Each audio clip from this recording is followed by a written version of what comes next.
तुम्ही असेल मी असेल, आपण फार बरबटलो संसारात. याच्याकरता आपल्या हाकेला देवाला यावं जरी वाटत असेल, पण आपण इतके भरकेत की त्याला माहिती आहे आपल्या जवळ आल्यावर तो पण भरवतोय. त्याच्यामुळं शक्यतो आपल्या हाका तो टाळतोय.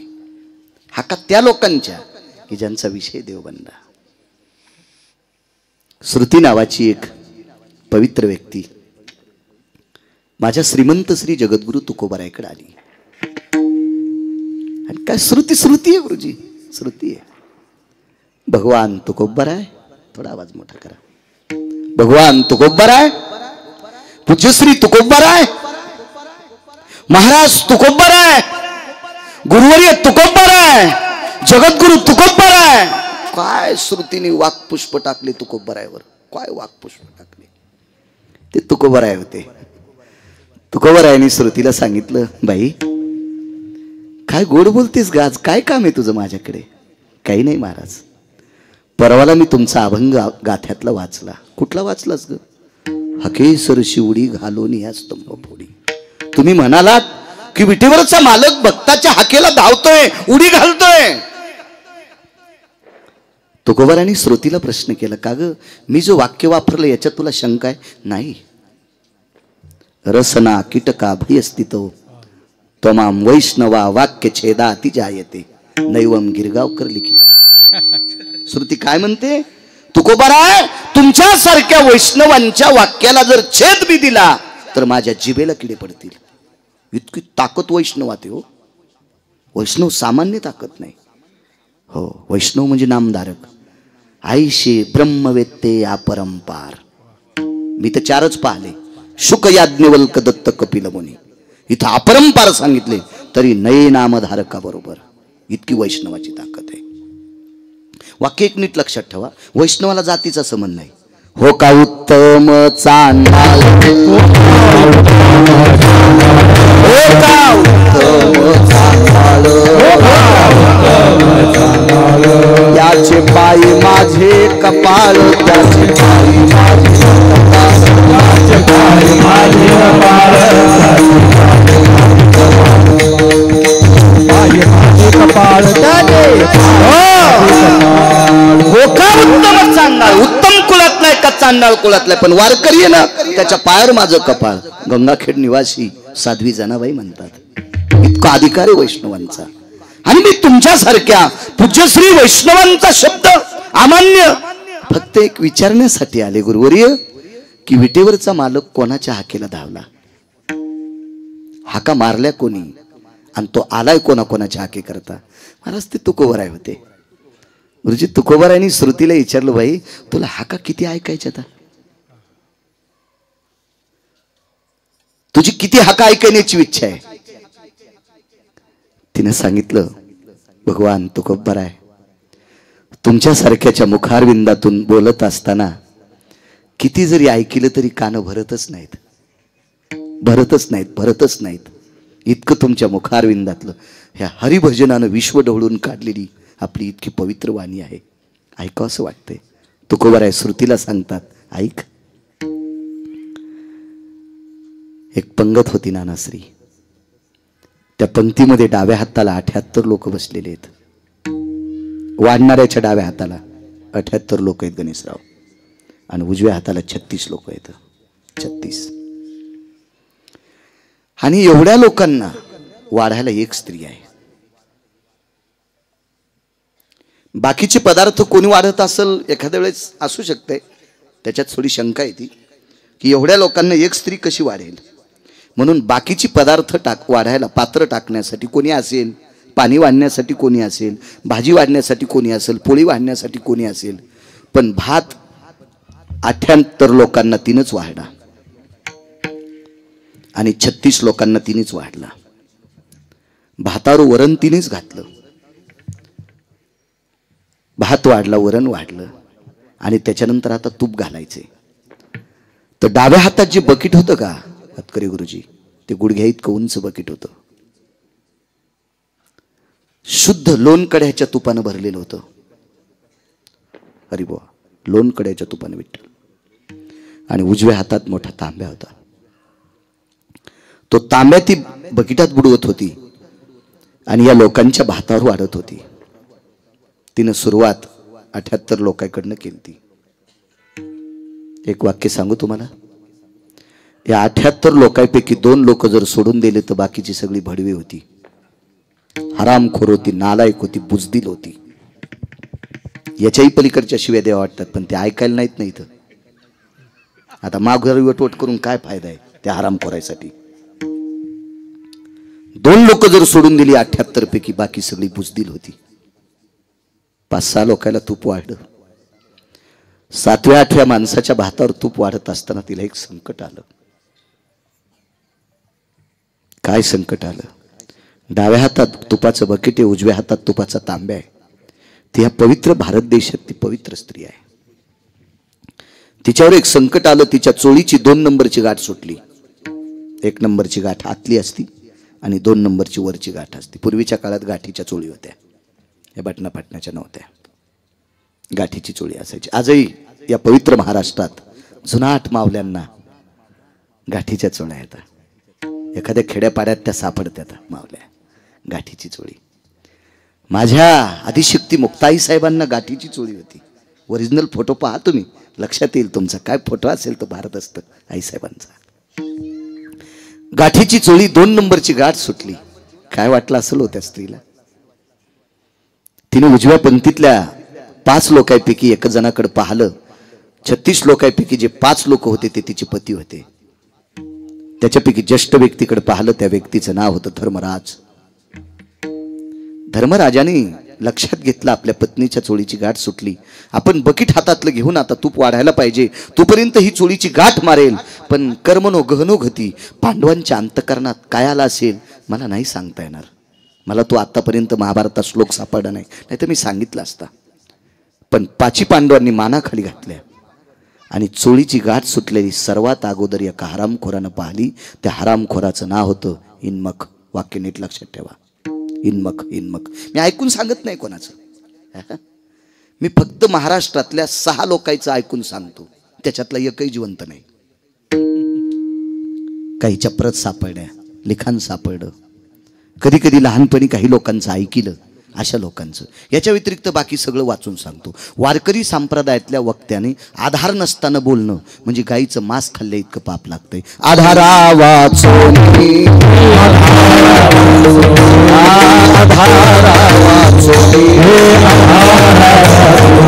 काय सांगसी कहाणी, काय सांगसी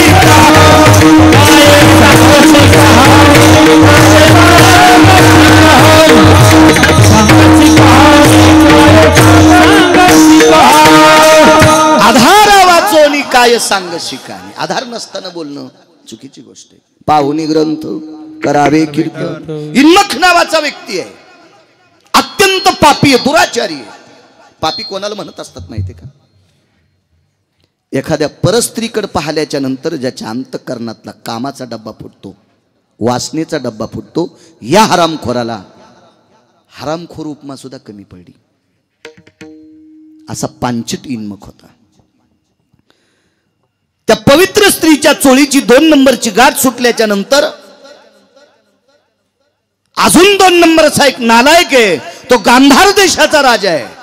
राजा आहे हो, तो राजा आहे, गांधार देशाचा राजा आहे. पण नालायक बहिणीच्या घरचे तुकडे खातोय.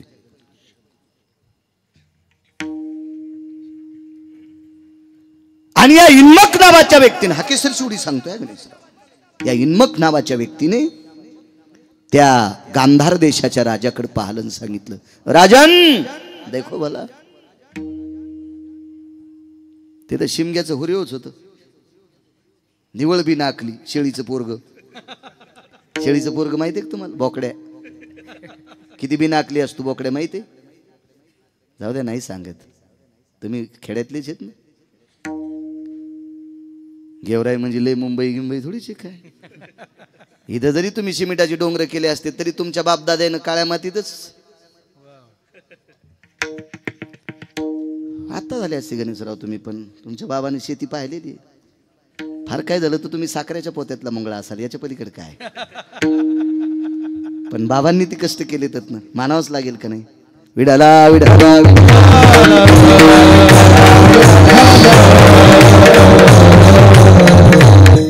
जी माणसं जुन्याला मानत नाहीत का गणेशराव, ती एक नंबरची हरामखोर असतात.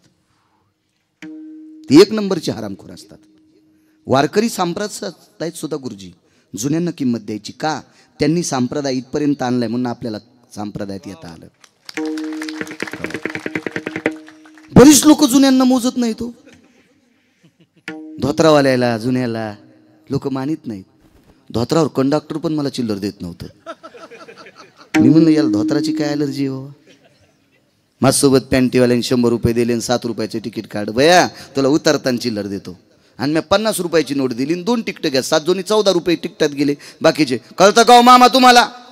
धोत्रामुळं मी खाली उतरल्यावर सगळ्यात उशिरा मला चिल्लर दिलीत. म्हणलं कंडक्टर साहेब तुम्हाला धोत्रावाल्याची काऊन ॲलर्जी हो? तुमच्या डबक्यातल्या जेवढ्या नोटा आहेत का, ह्या नोटावर धोत्रावाल्याचं चित्र असल्याशिवाय नोट चलत नाही, याची जरशी अक्कल ठेवा. तुमच्या ज्या धोपटीत ज्या नोटा आहेत का, ह्या सगळ्या नोटावर धोत्रावाल्याचं चित्र आहे. आणि ज्या नोटावर धोत्रावाल्याचं चित्र नाही ती नोट चलती का? धोत्रावाल्याचा नका ना अपमान करू. ह्या धोत्रावाल्यानं 72च्या दुष्काळात 1 टायमाच्याच भाकरी खाल्ल्या आणि पोरायसाठी प्रॉपर्ट्या कमवून ठेवल्या. जिनच्या पॅन्टीवाल्यानं जरा अशी डोके घासा, मागच्याची आठवण ठेवा, त्यांनी 1 टायमाच्या भाकरी खाल्ल्यात. जुन्या बायकांनी 3 ठिगळाचे लुगडे नेसलेत आणि आपल्या लेकरासाठी प्रॉपर्ट्या कमवल्यात. त्या जुन्यांचा थोडासा विचार करा, विचार करा. त्यांनी त्या काळात जमिनी विकून जर मथाऱ्या गोव्याला नेल्या असत्या, त्या जिनच्या पॅन्टीवाल्यानं काय केलं असतं? मुंबईचे गटार उपशिले असते. विठाला विठाला विठाला जुन्यांचा आदर करायला पाहिजे. जी माणसं जुन्यांना मानत नाहीत का, ती या देशात राहण्याच्या लायकीची नाही आणि ती सफल होतच नसतात. हा, ती उंच जरी गेली तरी बोंबलत पुन्हा तुत्रावर पडत असतात. म्हणून जुनं कधीच विसरायचं नाही. नालायक गांधार देशाचा राजा, त्याच्या बाजूला 3 नंबरचा नालायक होता दुर्योधन. खरं तर हा नालायक मुळात नव्हता, हा संगतीनं वाया गेला. बघा, संगतीनं. ज्याला मोठं व्हायचं असेल का, आपल्याला जरी नाही चांगला माणूस आपल्याकडे आला तर आपण चांगल्याकडे जायचा. मला त्यांनी सांगितलं तुम्ही बाबांकडे जास्त जात असता. पूज्यश्री प्रेममूर्ती शिवाजी बाबांकडे तुम्ही जास्त जाता. काय कमी पडणार आहे अशा लोकांकडे गेल्याच्या नंतर? काही लोकांना वाटत असेल पैशानं जर मी मोठा असेल, कशानं मोठा असेल, तर पैसे कोणाकडे नाहीत, कोणाकडे नाहीत. अहो, या पोटाची खळगी भरण्यासाठी टोल नाक्यावर टाळ्या वाजणाऱ्याला 7.25 कोटीचा बंगला आहे.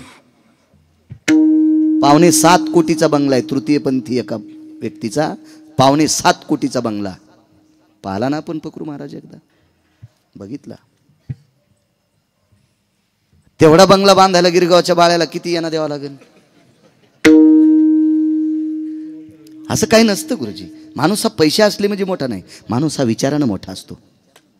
नाही नाना नाना नाना इचकू नका. विठाला विठाला मलाही पंढरपुरातल्या मालकानं पाईप दिलाय. आपली गरिबी नाही, असं कधीच नाही म्हणते. चांगले, खूप छान आहे. कॅमेरे चालू आहे, नाही तर सांगितलं बी असतं. विठाला विठाला विठाला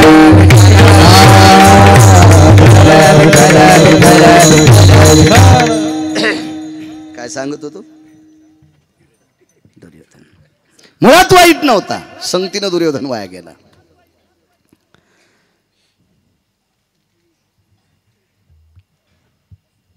शंभर वर्ष एक महाराज जगला नाना. 100 वर्ष इतका गोड जगला, इतका गोड जगला, इतका गोड. आवाज करावं मोठा, करा मोठा, करा. फुटत नसतं ते. करा करा करा करा. बैल आवताला झानीत असते तर काय त्याला विषय, काय त्याला बैल काय शोकेसमध्ये थोडी मांडायची वस्तू, हे तर आवाजाचं साधन आहे. करा आवाज. 100 वर्ष एक साधू जगला, इतकं गोड जगला, इतकं गोड जगला की तिळातल्या 14 भागा इतकं सुद्धा पाप नव्हतं. एका तिळाचे 14 तुकडे करायचे गणेशराव. शेवटचा भाग किती बारीक असेल, दिसू शकतो का डोळ्यानं? तो नाही. तितकं पण पाप नाही, तितकं पण पाप नाही. पण मरता मरता पाणी प्यायची इच्छा झाली. हे पाणी आहे का रे? हळूच कोण आवाज आला. बाजूला कोणी नव्हतं गुरुजी. रस्त्याने एक बाई भाकरी घेऊन जात होती. पर्णकुटीच्या बाजूला रस्ता होता, रस्त्याने एक माऊली जात होती, तिच्या कानावर वाक्य पडलं, महाराज पाणी मागतात. पण पाणी देण्यास तिनं काय केलं, तिनं आपलं भाकरीचं टोपलं महाराजाच्या पर्णकुटीच्या बाहेर टेकलं आणि त्यांच्याच माठातला एक ग्लास भरून घेतला आणि महाराजांना पाणी दिलं. महाराजांनी पाण्याचा ग्लास हातात घेतला आणि पाणी प्यायच्या अगोदर तिच्याकडे पाहिलं. काय सौंदर्य आहे! 100 वर्षात डोळ्यानं दिसत नाही एवढ्या कणा इतकं सुद्धा पाप केलं नाही 100 वर्षाच्या आयुष्यात. आणि मरायला फक्त 1-1.5 मिनिटं शिल्लक राहिला. आणि तितक्या काळात पाणी देणाऱ्या सौंदर्याची रत्नाची खाण असणाऱ्या स्त्रीकडे बघत असताना महाराजाचा काम जागा झाला. तरी तपोबळी जन्मधर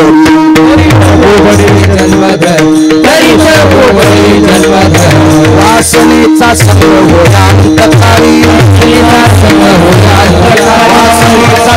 होया अंतकाळी, वासनेचा संग तरी तपोबळी जन्मधरी, तपोबळी जन्मधरी.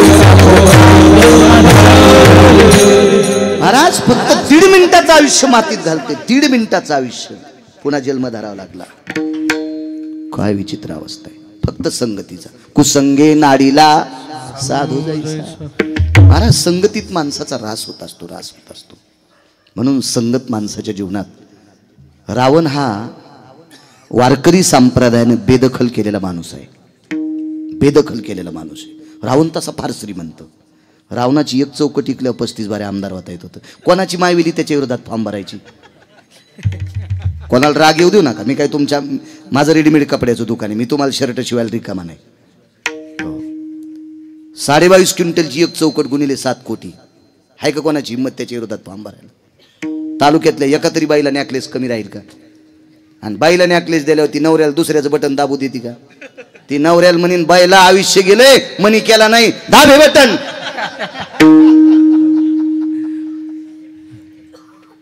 एवढा श्रीमंत रावण, पण वारकरी संप्रदायाने बेदखल केला. पण पंढरपुरातल्या मालकाला मारण्यासाठी नाकात दम आलता गणेशराव. कारण का? त्याच्याकडे 127 विद्वान लोक होते.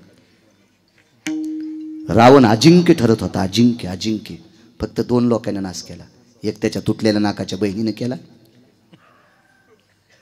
आणि एक त्याच्या भजन करणाऱ्या भावानं केला. म्हणून त्याच्या भजन करणाऱ्या भावाला सुद्धा माझ्या 18 मालकापैकी एका मालकानं मूर्ख उपमा दिली. पण आपण नाही म्हणायचं त्याला मूर्ख. आपण नाही म्हणायचं का? कारण आपल्याला गुरुजी बिभीषणा इतकं गोड भजन करता येत नाही. म्हणून मालकानं म्हणू द्या, मालकांचा अधिकार आहे. मनसी बिभीषण शहाणा परी तो महामूर्ख जाना, म्हणू द्या मालकांनी. पण आपण नाही म्हणायचं का? आपण म्हणण्याची लायकी का नाही? बिभीषणानं भजनाच्या बळावर स्वतःचं घर जळू दिलं नाही. तुका म्हणे अग्नी झाला असे शीतळ, प्रतापे सबळ नामाची आग लगी लंका में हलचल मचाई, बिभीषण की कुटिया कैसी बचाई रे. एखादा म्हणत असल मी लय कीर्तन करतो, त्याच्या धोत्रावर इस्तू टाकायचा आणि धोतर पेटल्यावर म्हणायचं भजन नाही जेव बरं. आखा जळण तू आखा धोतर नाही जितायचं तर घरी जितायत असतं का त्याला? म्हणून बिभीषणाला मूर्ख आपण म्हणायचं नाही, मालकानं म्हणले. बिभीषणानं त्या तुटलेल्या नाकाच्या बहिणीनं रावण मारला. नाही तर रावणाकडे 127 विद्वान होते. माणूस हा चांगल्यांच्या सानिध्यात गेला की मोठा बनत असतो. हे खुर्च्यावर बसलेले लोक सुद्धा एकटे मोठे होत नसतील बरं. राग येऊ दे नका बरं. आणि अशी कोणाची हिंमत असेल तर कार्यकर्ते सोबत न घेता एकटा फिर म्हणतो आणि मोठा होऊन दाखव. नाही होत मोठा, नाही होत. त्याच्या सानिध्यातले जीवापाड निष्ठेनं प्रेम करणारे सात्विक लोक त्याच्या सोबत असतात, तेव्हा नेता उंच जात असतो. कारण या विश्वातला एकही माणूस स्वतः व्यक्ता देव पण नाही मोठा झाला.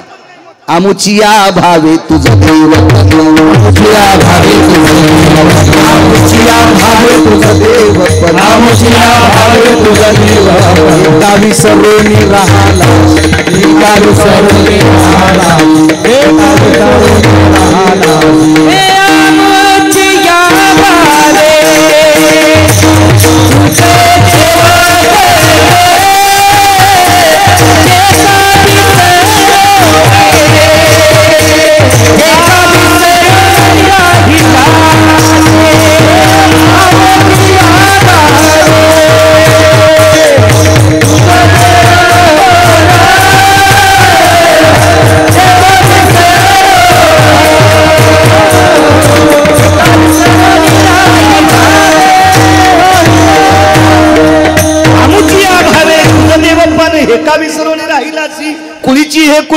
केली ठावी संतांनी. देव सुद्धा जर मोठा कोणी केला असेल तर संतांनी केला. एकटा मोठा होऊ शकत नाही, कारण संत विवेकाचं टोक आहेत. म्हणून विटेवरच्या मालकांनी संतांचं सानिध्य धरलंय. वैकुंठ सोडवून संत सदनी राहिला. महाराज मोठं होण्यासाठी मोठ्या लोकांकडे ते जर आपल्याकडे नाही आले ना गुरुजी, तर मोठ्या लोकांकडे जायचं. मोठे लोक जर तसं येऊ देत नसतील तर त्याचं काम करायचं. दत्त चोपदारी करीत,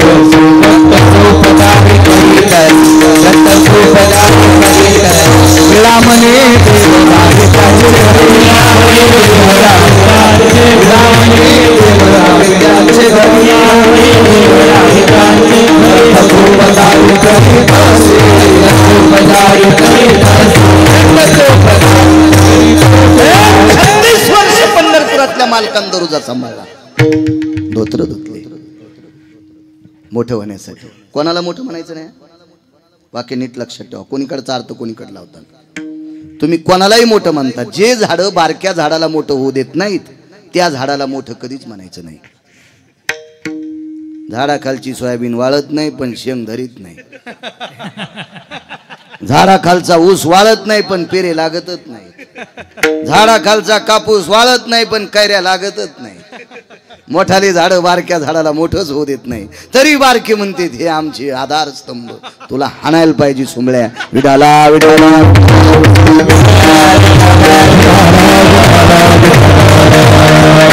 जे झाड आपल्याला मोठं होऊ देत नाही त्या झाडाची सावली पण अंगावर पडू द्यायची नाही. अंग खाजवते.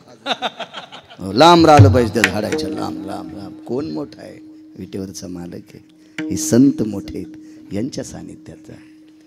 सद्गुरू नगरनारायण महाराजांच्या समाधीवर जर डोकं ठेवलं ना तर संसारातले कितीतरी दुःख विरून जाताल. या लोकांकडे आपले दुःख सांगायचे. महाराज देवाला सुख द्यायची ताकद ज्यांच्या तिथे, तुम्हा आम्हाला का सुख देणार नाहीत? चला संगतीचा महिमा सांगतोय. दुर्योधना संगतीनं वाया गेला. त्याच्या मामानी मांडी दाबली. भाषे बुवा तुमच्या वहिनी साहेबांची चोळीची गाठ सुटली. दुर्योधन विवेक संपन्न होता. दुर्योधनानं सांगितलं, मामाश्री भाच्याची पत्नी ही मामाला लेकी समान असते, आणि लेकीची चोळीची गाठ सुटल्यावर बापाला जर आनंद वाटत असेल तर तो बाप असेल का? विवेकाचा डोस दुर्योधनानं मामाला दिलता, पण मामा ऐकण्याच्या मानसिकतेच्या पलीकडचा होता. मामाला डोकं नव्हतं मामाला डोकं नव्हतं. मामानं सांगितलं, नालाय का, अरे घरात तुळशीपत्र ठेवले, नालाय का, तुमचं बरं होण्यासाठी तुमच्या घरचे तुकडे खा लागलो, आणि तू विवेकाचे पाडे सांगतो. वाढ म्हण तिला तूप वाढ म्हण. आणि मग दुर्योधन बरसला. वहिनी साहेब वाढा तूप. द्रौपदीच्या लक्षात आलं पतींकडे बघावं, ते मानाखाली घालते. 36 लोकातले 5च उजव्या हाताचे बसले, बाकीचे उठून गेले. त्यांना नको वाटलं. द्रौपदीची चोळीची गाठ सुटलेलं पाहावंसं वाटलं नाही, उठून गेले. ते 78 लोकांपैकी दोघांनी मानाकरी घातल्या. ते 78 लोकांपैकी 2 एक होते, द्रोणाचार्य आणि भीष्माचार्य. आध्यात्मिक क्षेत्रातले आधारी होते. एका व्यक्तीनं तरी प्रश्न केलताच. चिकित्सक लोक असतात, टेलर. एक जणांनी मला विचारलं, बाळू महाराज भीष्माचार्य एवढे अधिकारी होते, द्रोणाचार्य एवढे अधिकारी होते, मग त्या पंक्तीमध्ये दुर्योधनाला विरोध का केला नाही? का विरोध केला नाही? तर मला एक कविता आठवली. फार दिवसापूर्वीची एक कविता होती. आपल्या मराठवाड्यावर इंग्रजाचं राज्य नव्हतं, निजामाचं होतं. कोणाचं राज्य होतं आपल्याकडं? निजामाचं. आणि बाकी भारत देशावर इंग्रजाचं राज्य होतं. पण इंग्रजामध्ये 3 अधिकारी इतके हरामखोर, त्याच्यातला एक इतका हरामखोर होता की त्यांच्या फौजेमध्ये आपली हिंदूची फौज होती.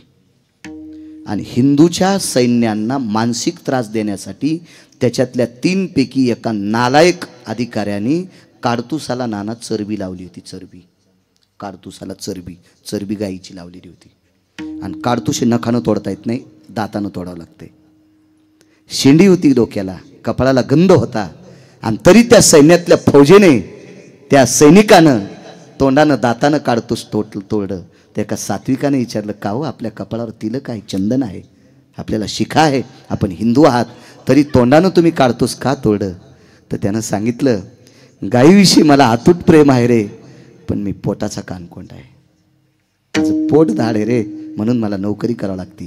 त्या एका कवीनं गोडसं वाक्य केलं होतं, नच उलटे काळीज त्याचे, नच उलटे काळीज त्याचे, परिशरमिंदे अन्नाचे, परिशरमिंदे अन्नाचे. हे ताताळी कारतूस तोडतात म्हणजे काळज उलटे आहेत का? नाही, पण भाकरीचे कानकोंडे होते. महाराज हे 6 लोक, भीष्माचार्य, द्रोणाचार्य, कृपाचार्य, कर्ण आदी करून हे सगळे एका गोष्टीनं दबलेली होती. नाईलाज होता, नाईलाज होता. नाही तर काय दुर्योधनाची माय वेली हो. भीष्माचार्य नावात द्याला असता, हे मूर्ख आहेस की काय हिम्मत होती वाढ म्हणायची. अहो यमाला 22.5 दिवस पाय त्याला उभं केलं. देखोनी दक्षिणायन अति घोर, भीष्मे ऐकताची उत्तर, काळाशी सारोनिया दूर, स्वशरीर रक्षिले. 22.5 दिवस दक्षिणेच्या मालकाला सांगितलं, ए यमड्या, कोरोनात यमाला यमड्या म्हणत होतं कोणी, म्हणजे थर थर थर थर हलत होते माणसं, थर थर हलत होते. 22.5 दिवस यादव यमाला उभं केले. आणि त्या म्हाताऱ्यानं बोलल्या, काय मावेल ती दुर्योधनाची. पण महाराज ताटाखालची मांजरं झालते. चला, द्रौपदीने देवाला सांगितलं, देवा एक विनंती रे, या 36 तात्विक लोकातले बाकी सगळे उठून गेले, 5 आहेत आणि 5 शरीरावर अधिकार आहे. पतीनं बायकोचं शरीर झाकलं पाहिलं का उघडं पाहिलं का विठ्ठल, त्याच्यात काही दुःख नाही. पण इकडच्या पंक्तीतल्या 2 लोकांना माझं शरीर पाहून याद करे गुरुजी. का? ते 2 विवेकाचं टोक होते आणि हे अलीकडचे मूर्ख होते. मूर्ख म्हणजे माणूस वेडा, आणि येड्यानं शरीर झाकलं पाहिलं का उघडं पाहिलं का काय गणेशराव, त्याच्यात काय तर ते. म्हणून काही मला वाटत नाही रे देवा, पण त्या 2 लोकांना माझं शरीर बघून फार पवित्र होती द्रौपदी. माझ्या माईंनो, या महाराष्ट्रातली स्त्री म्हणजे या भारत देशाची संपत्ती आहे. ज्या घरी कुलस्त्रिया, राज्य राणी व संपत्ती. म्हणून मी कधी कधी तुमच्यावर बॉम्ब टाकत असतो की तुम्ही चुका करत जाऊ नका. याच्याकरता चुका करायच्या नाही. बाप हा 25% मुलाला वेळ देऊ शकतो, आईच्या सानिध्यात मुलगा 75% असतो. म्हणून या देशातली आई आपल्या मुलांना घडवत असते. बाप किती चतुर असला नाना तर किती वेळ देऊ शकतो बाप पोराला. मी महाराष्ट्रभर फिरतोय, माझे 4301 गावं कालच्यानं पूर्ण झालं. हे तर बऱ्याच दिवसापूर्वी आलेलो आहे. ज्या गावात एकदा जातो ते गावले येतो, फार दिवसापूर्वी घेऊन राहिली ती. एवढी गावं पाहिली मी, एवढ्या गावात कीर्तन करतो, पण मुलांना किती वेळ देऊ शकतो मी. प्रत्येकाची आई आपल्या मुलांना जास्त वेळ देऊ शकते, प्रत्येकाची पत्नी. म्हणून या देशातली पवित्र स्त्री इतकी सात्विक पाहिजे की तिने एकही चूक केली नाही पाहिजे. तिने लवंगाव मंगळवार धरला नाही पाहिजे, खडी साखरेवर बुधवार धरला नाही पाहिजे, तिनं नस वळली नाही पाहिजे, तिने तंबाखू खाल्ली नाही पाहिजे. इतक्या पवित्र आहात तुम्ही, इतक्या पवित्र आहात. दुसऱ्याचे फुलं तोडून महादेवाला वाहिले नाही पाहिजे. शेळीचा अवतार आहेस का तू? त्या बाईनं पाणी घातलं तू 4लाच उठतीन, तिचे फुलं तोडीतीन, महादेवाला टाकीती. मेंढी आहेस का तू? शेपुडी आहेस का तू? हा, शेपुडीला अक्कल नसती, कोणाची तुळस आणि ती नाही. चुका करायच्या माझ्या माईनं, नाही. तुम्ही किती मोठे आहात, ऐका पुढे, ऐका पुढे, ऐका. फार मोठे आहात. माझ्या वारकरी संप्रदायाने तुमचा फार आदर केला. राज्य राणी व संपत्ती सामान्य शब्द आहे. विधात्याला वजन करता येणार नाही या शब्दाचं. एवढी वजनदार भाषा तुमच्याकरता संप्रदायाने वापरली, म्हणून तुम्ही चुका करता कामा नये. किती पवित्र द्रौपदी. 60,000 शिष्य घेऊन एक म्हातारं गेलं. नाना ते मंदिरात म्हातारं तंबाखू खाऊन तुकत नव्हतं. ते मंदिर ते म्हातारं गुटखा खात नव्हतं, बिडीवडीत नव्हतं ठाकूर बुवा. इतकं सात्विक म्हातारं होतं ते. म्हातारं 5 लोकांपैकी एक होतं. त्या म्हाताऱ्याचं नाव आहे दुर्वास. 5 लोक अत्यंत रागीट होते. त्यांना शास्त्राच्या भाषेमध्ये शीघ्र कोपी म्हणतात. 1 नंबरला जमदग्नी आणि 2 नंबरला दुर्वास. 3 कोण होते ते घरी गेल्यावर पाहणं. भिताडासारखे मोबाईल आहेत तुम्हाला. नालायकाला चॅटिंग करता, तुला वाढदिवसाच्या शुभेच्छा, आणि सकाळीच बायकोन त्याला हाणलंय. ज्याला बायकोनं थुत्रीत हाणलंय त्याला वाढदिवसाच्या शुभेच्छा देतात. ते लोन जर तुमच्याकडे आलं तर तुमची नाही हाणायची तुम्हाला. मग कोणाला शुभेच्छा देत असतात का नालायकाला? केवढ्याले मोबाईल आहेत तुमच्याकडे बघा ना. त्या मोबाईलवर बाकीचे 3 कोण होते? माझ्याकडे तर नाही तसा मोबाईल. नाही गुरुजी, पण घ्यायला पैसे आहेत बरं का, पैसे आहेत. मी मोठा मोबाईल घेईन, पण आता 90 वर्ष लुगडं घातलं म्हातारपणी गाऊन कशाला घालू, त्याच्यामुळे नको आपल्याला.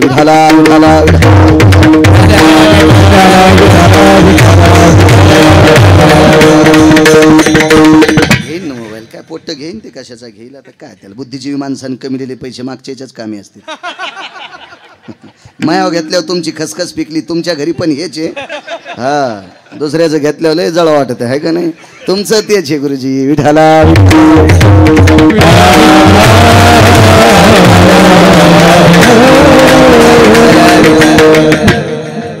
काय सांगू लागलो. दुर्वास नावाची साधवाली. भिक्षा भयस्तो कांतिरोया सुधा निवारण हितार्थायाम येन कांतीन भिक्षा द्वयम कर द्वयानाम. कांती भिक्षा म्हणजे शिजलेली पदार्थ, पुराणाची भाषा. या पवित्र भिक्षेला वारकरी संप्रदायाने एक नाव दिले. त्या नावाचं नाव इतकं गोड आहे त्याला मधुकरी म्हणतात. मधुकरी याला पुराणातलं नाव आहे कांती भिक्षा. पाहलं धर्मानं 60,000 शिष्य आहेत. किती पवित्र आहात तुम्ही. हाकेसर शिवडी सांगते कडव्याच्या बाजूला जाणार नाही, फक्त एसटी लांबून आणतो. मात्र बस स्टँडला एसटी नव्हतो, कुठे वड्याला एसटी सोडणार नाही, इतकं मात्र लक्षात ठेवा. कडव्याच्या बाजूला नाही जाणार. कीर्तन करायला कडवं नाही गोसरे की असं समजायचं, चुकून आपल्यात आले. हा, कडव्याच्या बाजूला नाही जायचं. अमूल्य लोकांचा, मूल्यवान लोकांचा, या पवित्र सात्विक सदाचारी लोकांचा वेळ जर वक्ता मातीत घालत असेल तर त्या वक्त्याला कोण्या नरकात टाकावे देवाला पण कळत नाही. विठाला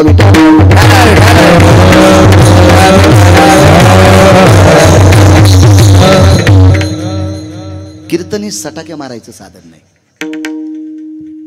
काही काही पांचट आहेत ना, महाराज असं कीर्तन झकास करा, तुझ्या बायकोची साडी नेसून नाचतो. कीर्तन हे झकास विषय असतो का? तू दुसरीकडे जाय ना बोंबलत झकास पाहायला. 300 एकर फुकल्या लोकांना झकास पाहू पाहू. इथं कशाला तू अपेक्षा करतो नालाय का?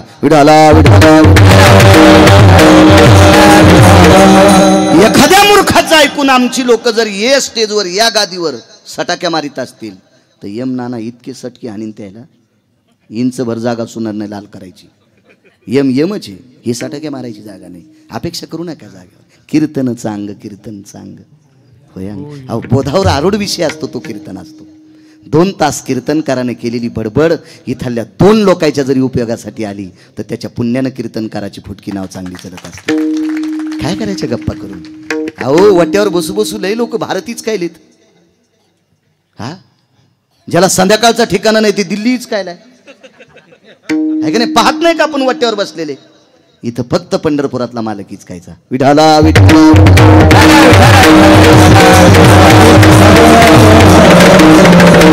चला, कमी अधिक एखादा शब्द माझ्याही तोंडातून जात असेल, मंडपाला झालर असावी. कोण्याच माणसाला फवाऱ्यासाठी पैसे खर्च करा वाटत नाहीत, पण आळ्या मरत नाहीत. म्हणून जरासं औषध मी टाकलं असेल ते पण प्रमाणात. जेवताना लोणचं किती असावं? वाटीभर का थोडंसं? थोडंसं. वाटीभर लोणचं वाटीभर वरण घेतल्यावर जेवण झाल्याबरोबर रुमाल भरण ना की सर्दी होईन का नाही गणेशराव? मोजका असलं पाहिजे. चला थोडंफार चुटका एखादा माझ्याही तोंडातून पडत असेल. मी लय असं फार वैराग्याचं टोक थोडाच.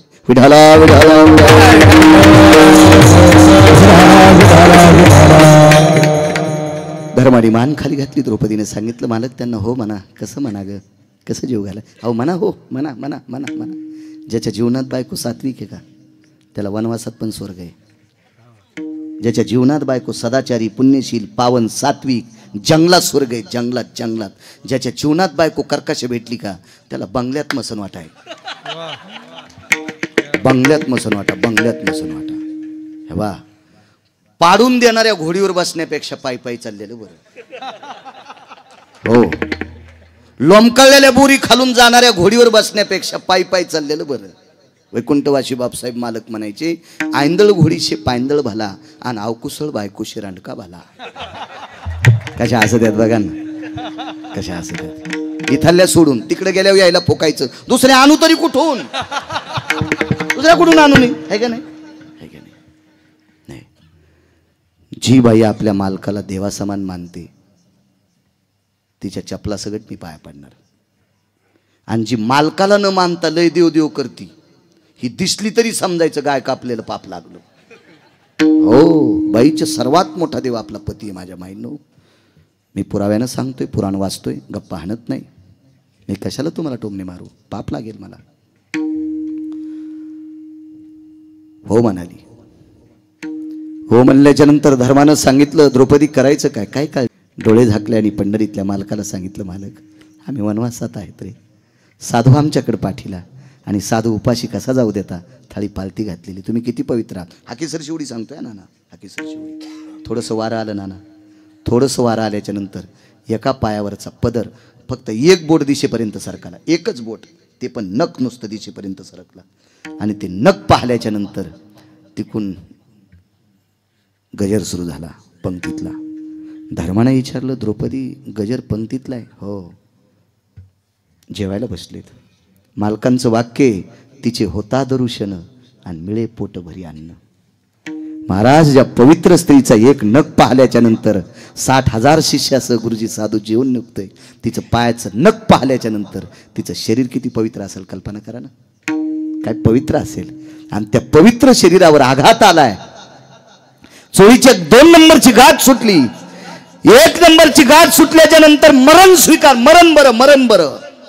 अशा सत्तेवर आरूढ असणारी पवित्र स्त्री जगाच्या मालकाला सांगितलं, प्रभू नको रे देवा, नको रे देवा, नको देवा, ही विडंबन नको रे माझं देवा, देवा ही परिस्थिती नको रे माय बापा, हे देवा सांभाळ रे मला परमेश्वरा.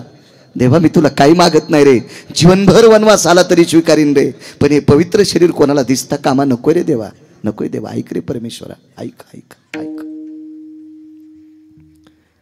मी मगाशी बोलून गेलो, काम ऐकताना पैसे घेत नाही, काम फुकट ऐकत नाही.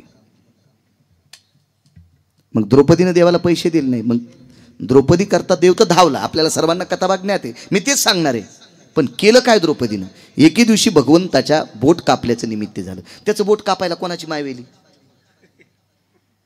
चला, लोखंडाचे कारखाने कोणाच्या कृपेने चलतील? त्याच्यात चाकूचे, तलवारीचे, बरछ्याचे कारखाने कोणाच्या कृपेने चलतील? बंदुकीचे, तोफाचे कारखाने कोणाच्या कृपेनं? त्याच्याच कृपेने चलतील. त्याची जर कृपा संपली तर काल आमच्याकडे धक्का बसला. तो धक्का जर जोरात बसला तर कारखाना राहतो का?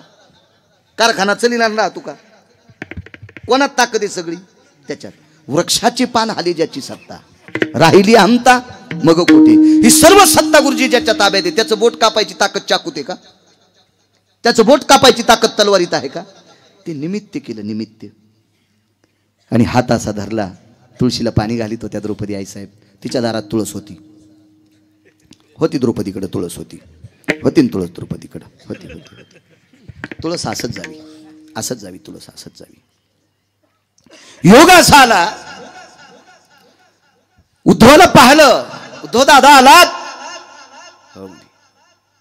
द्वारकेचे दादा नाही आले का? आलेत की. उद्धव बाजूला सरकल्याबरोबर भगवंताला पाहिलं. तुळशीला पाणी घातलेलं होतं, पूजा आटपलेली होती, प्रदक्षिणा झालेल्या होत्या, पात्र खाली ठेवलं आणि भगवंताकडे आले. दादा तुमचं बोट कापलंय. लागलीच बोट हातानं दाबून धरलं आणि तुळशी वृंदावनापाशी घरातून जाऊस तर कपडा आणेपर्यंत देवाच्या हाताचं रक्त किती जाईल म्हणून डाव्या हाताने बोट दाबलं आणि उजवा हात पदराला घातला, पदराला घातला. आणि पदर डाव्या हाताने, उजव्या हाताने कोपरात, डाव्या बगलात दाबला. फाडणार तेवढ्या अवकाशात उद्धव बरसले. ताई! काय उद्धव दादा? ताई, कपाळावर कुंकू असल्याच्या नंतर पवित्र भारत देशातल्या महाराष्ट्रातल्या स्त्रीने पदराकडनं नाटी फाडायची नसती.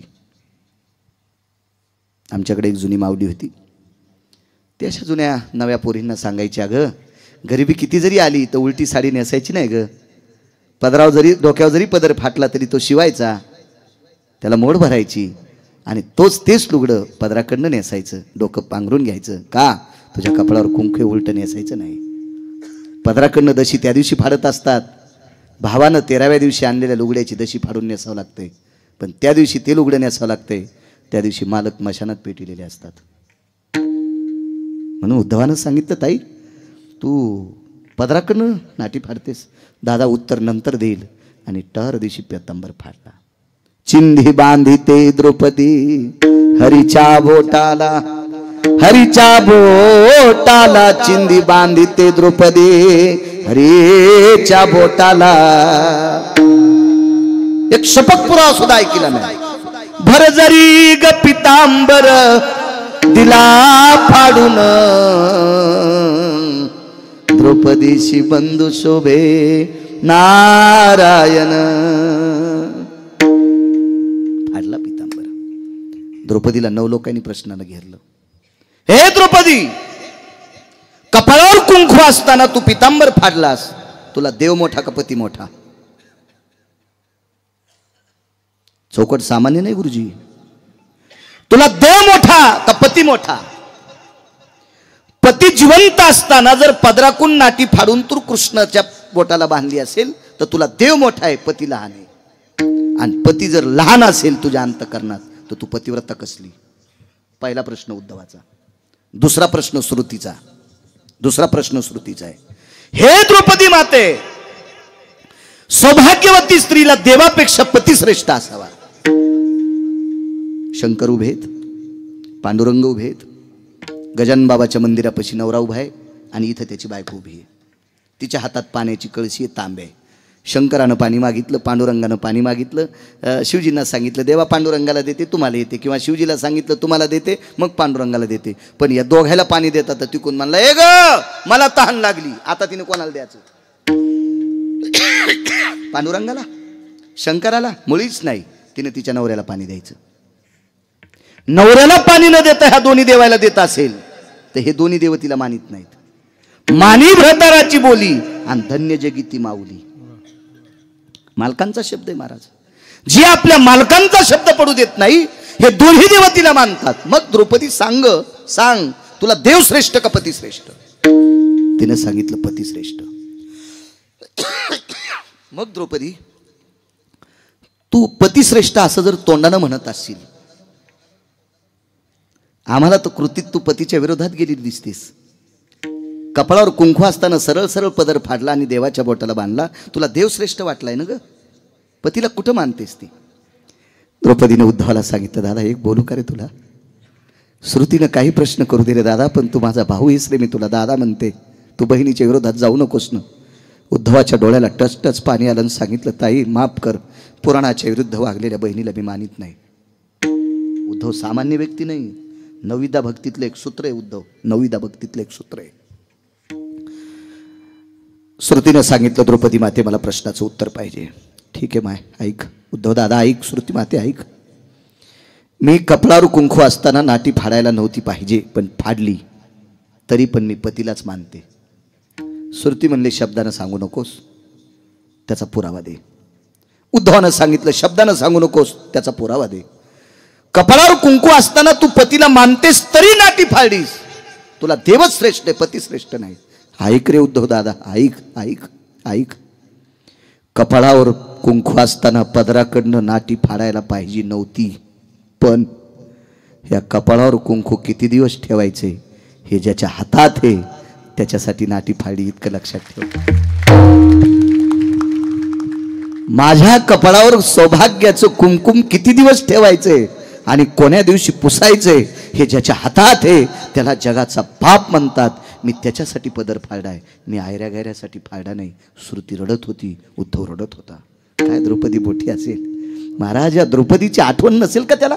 देवा देवा, मी कपाळाच्या मालकाची चिंता न करता तुझ्या करता पदर फाडते रे. श्रुतीला उत्तर द्यावं लागलं, मला 9 लोकांच्या तोंडाला तोंड लावावं लागलं रे देवा.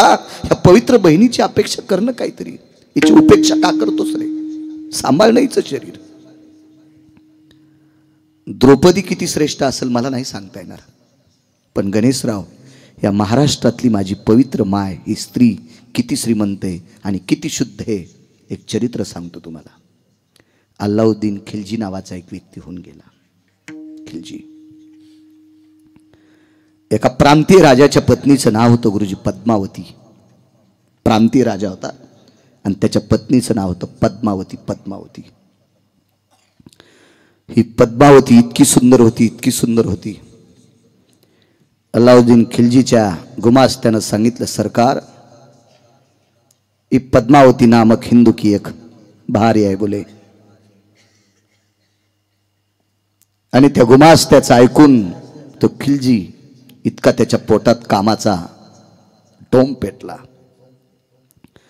आणि तो एके दिवशी स्वारी पद्मावतीच्या नगरापर्यंत आली. त्या नगराच्या बाहेर पालं ठोकली, मुक्काम केला आणि 550 उघड्या तलवारी घेऊन, सोबत माणसं घेऊन हा खिलजी पद्मावतीच्या वाड्याकडे धावलेला आहे. महाराज वाड्याच्या मोठ्या वसरीवर पडवीमध्ये पद्मावतीचे मालक बसलेले. खिलजीकडे पाहिलं, त्या 5-25 तलवारी उघड्या पाहिल्याबरोबर अंतःकरण डबडबलं आणि तो बऱ्याच दूर 200-400 फुटाच्या लांब असताना अंतःकरणाला पीळ पडला. पाठीमाग गेला, डोळ्याच्या कडावल्या झाल्या आणि पत्नीने विचारलं, को भवा रुदंती हा, को भवा रुदंती हा, पती आपण कशा करता रडता मालक, कशा करता. खिलजी आलाय. मालक मरणाची भीती वाटते. नाही ग, मला मारणार नाही, मला तो तलवार मारणार नाही, मला कापणार नाही, मला तोडणार नाही, काही नाही, माझी संपत्ती पण घेणार नाही. मग रडता कशा करता. माझ्या पुरुषार्थाची संपत्ती माझी पत्नी आहे आणि हिच्या शरीराचे लचके तोडण्यासाठी तो आलेला आहे. याच्याकरता डोळे रडत नाहीत ग पद्मावती, अंतःकरण रडतंय. महाराज काय पवित्र स्त्री आहे महाराष्ट्राची. त्या पवित्र स्त्रीनं करी गुरुजी पदराच्या कोपऱ्याने नवऱ्याचे डोळे पुसले आणि सांगितलं, मालक तुमच्यासारख्या पुरुषार्थ संपन्न पतीच्या नावानं ललाटावर कुंकू लावते. कोणाची मायवेली या पतिव्रतेला हात लावायची, कोणाची मायवेली. मालकानं सांगितलं, पद्मावती तो फार वितंडवादी आहे ग, तो फार उग्र आहे, त्याच्या अंतःकरणात दयामया नाही, राक्षसापेक्षा तो क्रूर आहे. तो तुझ्या शरीराचे लचके तोडण्यासाठी आलेला आहे. काळजी करू नका मालक, काळजी करू नका, मी तुम्हाला वचन देते, वचन देते. तिनं 2 वाक्य सांगितले होते, ते वाक्य तुम्हाला पुढे सांगतोय, थोडंसं दमदारा. मालक फक्त 10-5 मिनिटापुरती खिलजीला तिथे पडवीमध्ये वसरीमध्ये त्याला थोडं स्थिर करा, तोपर्यंत तुमची पत्नी काय करेल हे तुम्हाला नंतर कळेल. वाड्याला दरवाजे 2 होते. एक परस दरवाजा म्हणतात, त्या दरवाजातून गाईच्या गोठ्याकडे जाता येत होतं, पाण्याला जाता येत होतं, सरपण काडी आणायला जात होतं. वळही तिकडेच पाठीमाग होती. पाण्याचा आडसुद्धा वाड्याच्या बाहेर पलीकडेच होता. कर्मनो गहनोगती तो आड सुकलेला होता, त्याला पाणी नव्हतं गणेशराव. त्या आडाच्या बाजूला गाईचा गोठा होता. त्या गाईतल्या गोठ्यातल्या गाईची शेपटीला स्पर्श केला आणि त्या गाईची शेपटी धरून स्वतःच्या कोंकावर आदळली. ह्या भारताची स्त्री किती पवित्र आहे लक्षात घ्या. गाईची शेपटी कपाळावरच्या कुंकावर आदळली आणि त्या गाईला सांगितलं, बाई हे गौमाते, या पवित्र भारत देशातली स्त्री आपल्या पतीवर लेकरा इतकं प्रेम करते,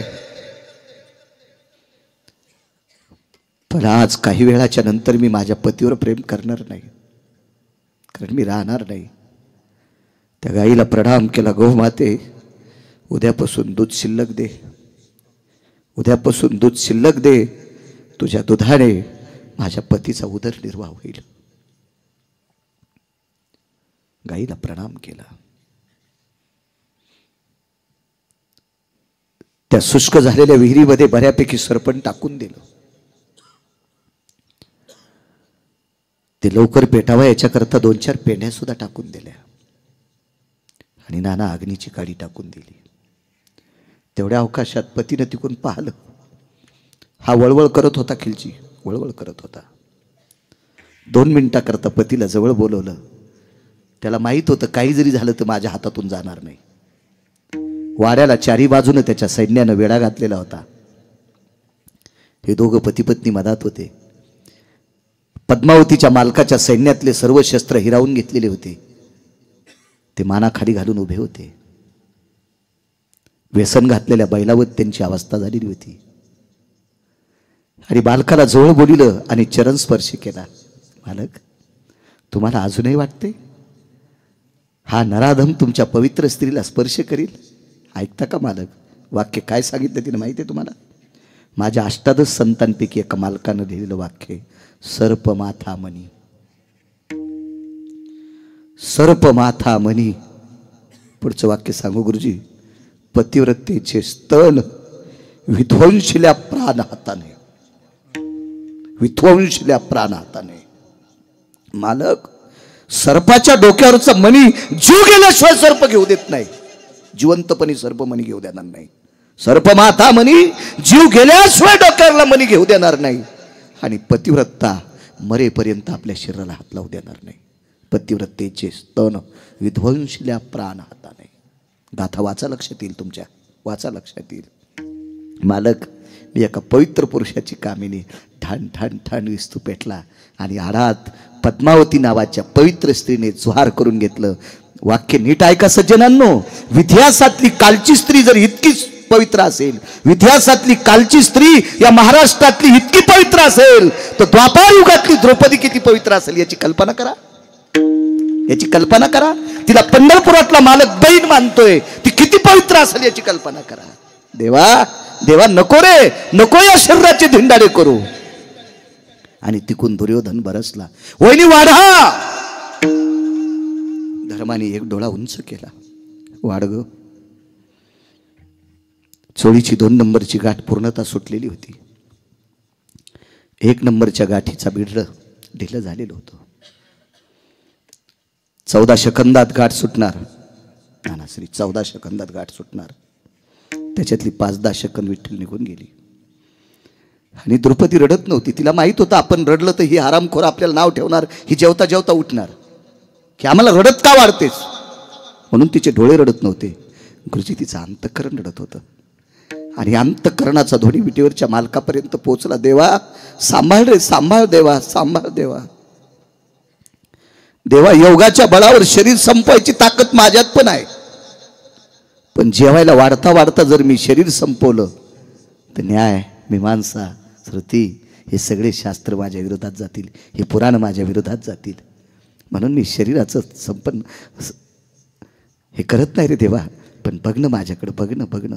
एक सूक्ष्म दोन्ही होटाच्या मध्ये खिंड पडली, एक सूक्ष्म खिंड पडली, सूक्ष्म राईसारखी खिंड पडली, खसखशीसारखी खिंड पडली. आणि त्या खिंडीतनं पंढरीतल्या मालकानं आत प्रवेश केला. पहिली 2 हातं होती गुरुजी. एका हातामध्ये तुपाचं बकेट होतं, एका हातामध्ये तुपाचं तांब्या होता वाढायला, वगराळं होतं, पळी होती, बुटकं होतं तूप वाढायला. आणि श्वासातनं प्रवेश केल्या, हृदयात प्रवेश केला आणि 2 हातं शिल्लक तयार झाली. ती शिल्लक हातं यादव बुवा पंढरीतल्या मालकाची होती, हरिबुवा पंढरपुरातल्या मालकाची होती. आणि त्या शिल्लक झालेल्या 2 हातांनी पवित्र या भारत देशातल्या द्रौपदीची चोळीची गाठ बांधली. महाराज हाक मारल्यावर देव आला म्हणून मालक पहिल्या कडव्यात म्हणतात,